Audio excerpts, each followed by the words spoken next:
Hey everybody, it's the Mad Master here. It's been a while since I've done a video. I know you've desperately needed me and missed me, but anyways, this video is kind of a similar tact of where I've gone before with a lot of my videos, or what I've talked about, of course, in the past. Because I'll just say, I find it to be relatable in my own life to some extent, and then people I've associated with some of these ideas.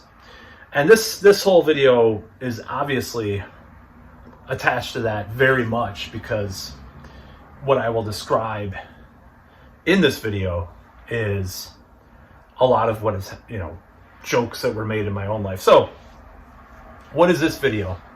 This video is a response to this whole Ashton Kutcher controversy about jokes that he made 20 years ago.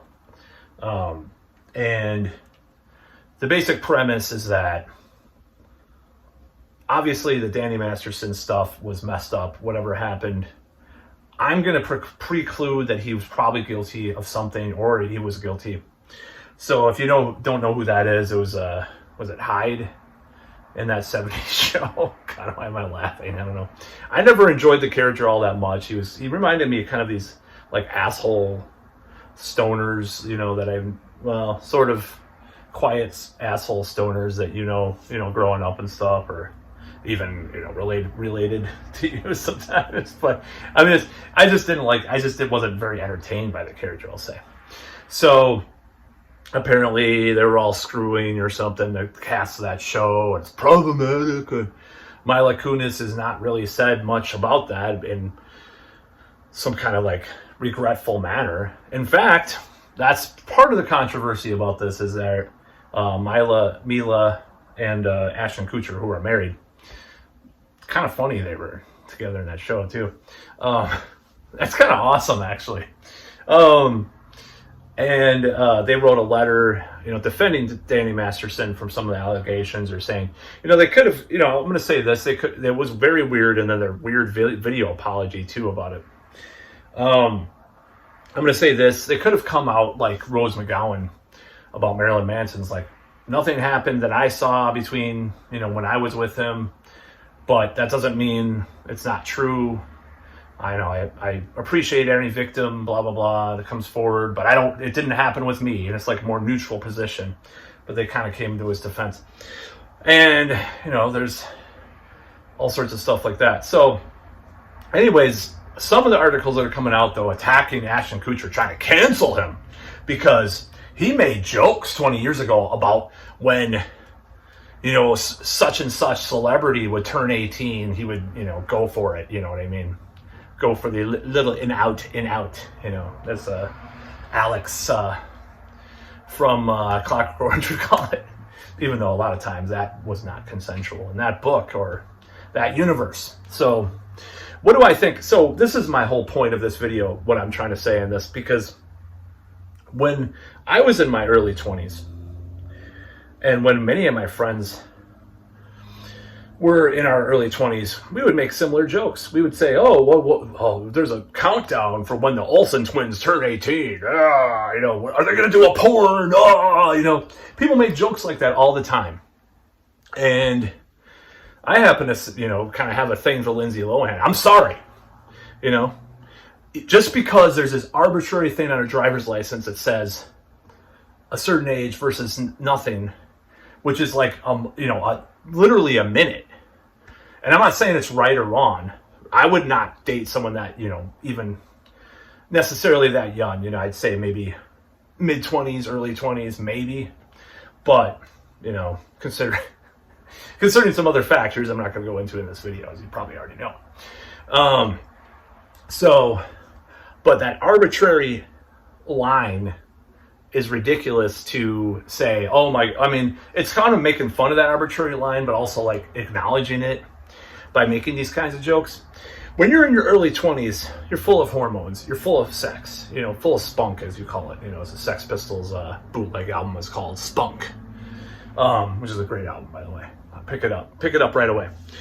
So when you make jokes about sex with your other guys in their early 20s, you're going to talk about fucking oven mitts, you know, tree stumps, lampshades, couches, muffins, pies, like the movie that was around at that time. You know, you're going to talk about all sorts of stuff, you know, literally fucking all sorts of stuff. And you're going to talk about girls. You're going to talk about older women. Like, you know, what would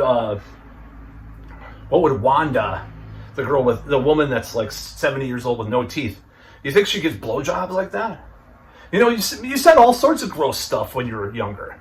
Who gives a shit? You talk about, you know, a girl who's well developed for her age. Maybe she's under that. Oh my God, she's under that age. You can't talk about that. Zip it up. You're like 20 years old, for fuck's sake. It's not even that different. You're not even that different. I mean, maybe, okay, the years make more of a difference when you're younger. But still, it's like, I mean, give me a fucking break. So yeah, he made some jokes about Hillary Duff. You know, I'd bang her once she turns 18. Or, you know, we joked about the Olsen twins.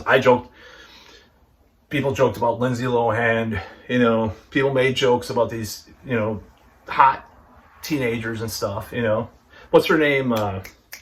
Who's that chick singer? The punk singer. You know who I'm talking about? She was in a movie, and she was in all sorts of movies. She's married to the guy from Bush. I forgot her name. I don't give a shit about a lot of that stuff. You know, people joked about Miley Cyrus. And then all of a sudden, she was stunning and brave for embracing her sexuality when she turned 18 and acting all slutty and doing the wrecking ball thing. Oh my God. And now I doubt that people would actually celebrate that. They'd say, oh my God, that's so problematic. You know, well, actually, no, they won't. They wouldn't necessarily say that because she's owning her own sexuality. But if you're a creepy old man who's turned on by that, you're problematic and evil for embracing your natural fucking biological urges and you know, feelings. You're just evil. Even if you're 20, you know, I mean, or even if you're like 25, you know, it's evil. It's the age difference, the prefrontal cortex. Like, I thought that Ashton Kutcher, you know, I thought he would have been like, had a little more sympathy because he was traumatized, right? Because his prefrontal cortex wasn't developed when he started seeing Demi Moore. Total grooming. She groomed him. Oh my God, it's so problematic. He was 24 and she was 45. Oh my God. Call the police. Shouldn't these people be complaining about that and saying, I think he probably experienced trauma. That's why he made those jokes. Oh, did he ever say fucking experienced trauma from Demi Moore? I have not heard a peep about that. And same with Mila Kunis about, you know, fucking around with those guys too. But I'm not talking about that. I'm talking about the jokes. People make jokes. I mean, okay, so maybe the one thing that was kind of problematic about it is that I think he was in a movie with Hillary Duff or something, but just this stupid, like, oh my God, you made a joke 20 years ago. Shit, it's like, who gives a shit? I said the N-word 20 years ago in jokes, you know? I'm canceled. Oh my God, you're terrible and problematic. It's like just associating that with the obviously troublesome aspects of this case and this idea of these people on this show. Especially with Danny Masterson, like tying those two things together is really reaching, in my opinion. Everybody makes jokes. People joked about girls turning 18 all the time, especially in the early 2000s. It was edgy. He's like, yeah, man, when she turns 18, she'll come my way, man. You know? People said that shit all the time. People said that shit all the time, especially in the context of someone that's born the same fucking year as me, Ashton Kutcher. Sorry, I'm doxing my age, but, you know, it's like, holy shit. But give me a fucking break, okay? He made a joke about Hillary Duff and the Olsen twins. I think there was like a website with a timer on it. You know? Oh, it's so problematic that he made the joke 20 years ago. When we weren't so enlightened. We weren't so enlightened. We didn't turn into neo-Victorian prudes about sex. Because that's the way to go. Instead of being Christian prudes, we're woke prudes. Fuck off. That's all I gotta say.